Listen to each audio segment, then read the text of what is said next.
ओम शांति। आज हम चर्चा करेंगे आदतों के गुलाम।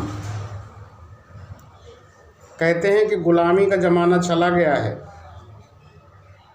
एक समय था जब मनुष्य को गुलाम बनाकर बेचा जाता था। फिर एक वह भी समय आया जब एक देश ने दूसरे देश को गुलाम बनाया। अब वह भी ज़माना नहीं रहा, परंतु हम यह भी नहीं कह सकते कि गुलामी का अध्याय समाप्त हो गया है। सच तो यह है कि गुलामी बढ़ी ही है। हाँ, उसका रूपांतर अवश्य हुआ है।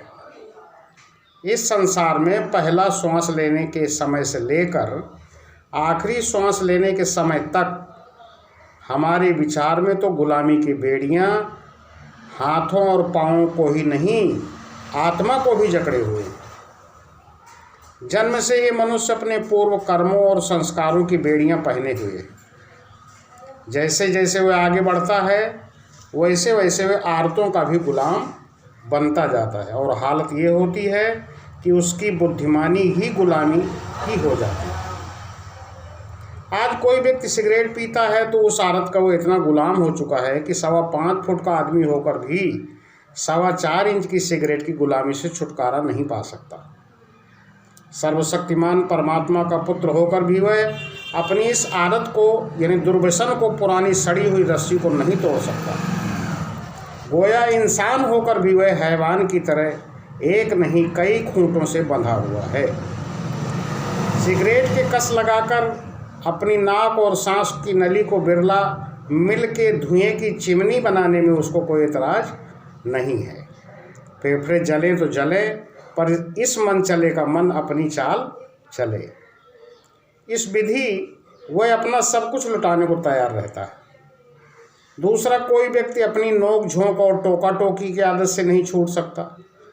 उसकी वाणी ऐसी अश्रु गैस का काम करती है कि घर के लोगों में अश्रु टपकने लगते हैं। वो ऐसे क्लोरोफार्म का काम करती है कि लोग मूर्छित हो जाते हैं, काम छोड़कर बैठ जाते हैं। और हर दिन रसोई में आग जले न जले, अनबन की आग जलाकर वे अपनी बातों की सड़ी खिचड़ी बनाया करते हैं। अब परमात्मा का अवतरण हुआ है। अब पुरानी आदतों को छोड़ने की बेला आई है। ये सब आदतें हमें उसके वरदानों से वंचित किए हुए हैं। कमाल है कि हम इन बेड़ियों को छोड़ना नहीं चाहते, और जिसे हम जन्म जन्मांतर पुकारते थे उसके पास पहुंचने के लिए इन आदतों को छोटी छोटी सी कुर्बानी भी नहीं कर सकते हैं। शायद हम इन आदतों की गुलामी को गुलामी नहीं समझते। शायद इन बेड़ियों और हथकड़ियों को सजावटी पाजेब और सोने की चूड़ियाँ समझते हैं। इसीलिए हम आज आदतों के गुलाम बन गए।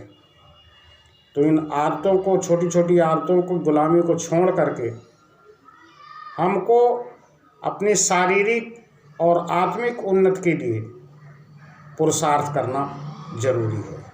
ओम शांति।